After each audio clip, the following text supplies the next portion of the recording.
আসসালামু আলাইকুম ওয়া রাহমাতুল্লাহ। বিশ্বনবী সাল্লাল্লাহু আলাইহি ওয়াসাল্লাম দুইটি গুরুত্বপূর্ণ কারণে মানুষের পতন হয় বলেছিলেন। প্রিয় দর্শক, আজকের এই ভিডিও জুড়ে আমরা সেই দুইটি বিষয় নিয়ে আলোচনা করব, যে দুটো বিষয় কোনো মুসলমানের মধ্যে থাকলে তার পতন হবে। সুতরাং ভিডিওটি শেষ পর্যন্ত দেখুন। সবর, সহনশীলতা, পরিশ্রম, কষ্ট, বীরত্বপূর্ণ জীবন যাপন, এসবই তো মুমিনের জীবনের অন্যতম বৈশিষ্ট্য।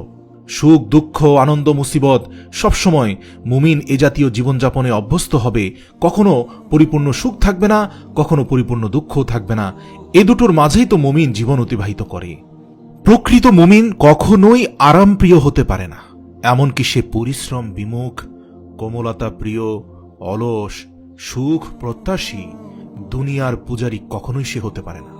এ কারণে রাসূল সাল্লাল্লাহু আলাইহি সাল্লাম তার প্রিয় সাহাবী মুআজ বিন জাবাল রাদিয়াল্লাহু তাআলা আনহুকে যখন ইয়ামেনের গভর্নর করে পাঠাচ্ছেন, ওই সময় তিনি তাকে কিছু নসিহত করেছিলেন। বলেছিলেন, হে মুআজ, আরাম প্রিয়তা থেকে বিরত থাকবে, কেননা প্রকৃত মুমিনরা আরাম প্রিয় হতে পারে না।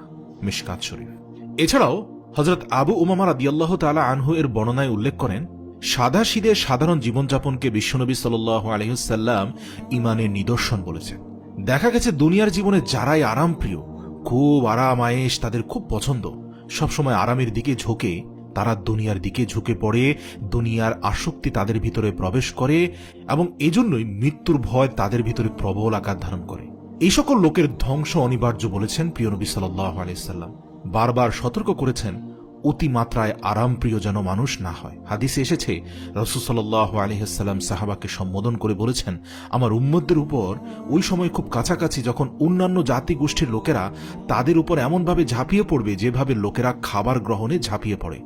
তখন এক সাহাবী জিজ্ঞেস করল, ইয়া রাসূলুল্লাহ, নিশ্চয়ই তখন আমরা অনেক দুর্বল এবং সংখ্যায় কম হব, যার কারণে অন্যান্যরা আমাদের উপর ঝাঁপিয়ে পড়বে? আল্লাহর রাসূল বললেন, না, তখন সংখ্যায় তোমরা সবার থেকে বেশি হবে, কিন্তু তোমরা বন্যায় ভাসমান খড়কুটার মতো হবে, দল উপদলে বিভক্ত হয়ে যাবে, এক একজনের এক এক মত পথ হয়ে যাবে, বিভক্তি তৈরি হবে, তোমাদের ভিতরে দুনিয়ার প্রেম তৈরি হবে, সুউচ্চ ভবন আর আরাম আয়েশে তোমরা মুসলমানরা বোধ হয়ে যাবে। তখন শত্রুদের অন্তরে তোমাদের প্রতি কোনো ভয় থাকবে না, তোমাদের প্রভাব চলে যাবে, আর তোমাদের অন্তরে হীনমন্যতা, কাপুরুষতা আক্রমণ করে বসবে। একজন সাহাবী জানতে চাইলেন, ইয়া রাসূলুল্লাহ, কেন এই হীনমন্যতা আসবে? আমাদের মতো বীরের জাতির অন্তরে কি হীনমন্যতা আসতে পারে? তখন প্রিয় নবী হযরত মুহাম্মদ সাল্লাল্লাহু আলাইহি ওয়াসাল্লাম বললেন, ওই দুইটি কারণেই আসবে। এক, দুনিয়ার প্রতি তোমাদের ভালোবাসা প্রবল মাত্রায় বেড়ে যাবে, আর দ্বিতীয় হচ্ছে মৃত্যুকে তোমরা খুব ভয়ঙ্কর রকমের ভয় পেতে থাকবে। প্রিয় দর্শক, বাস্তবে বর্তমান মুসলমানদের মাঝে দুটি বিষয় লক্ষণীয় হারে বাড়ছে। পরকালের তুলনায় দুনিয়ার জীবনকে বেশি প্রাধান্য দিচ্ছে।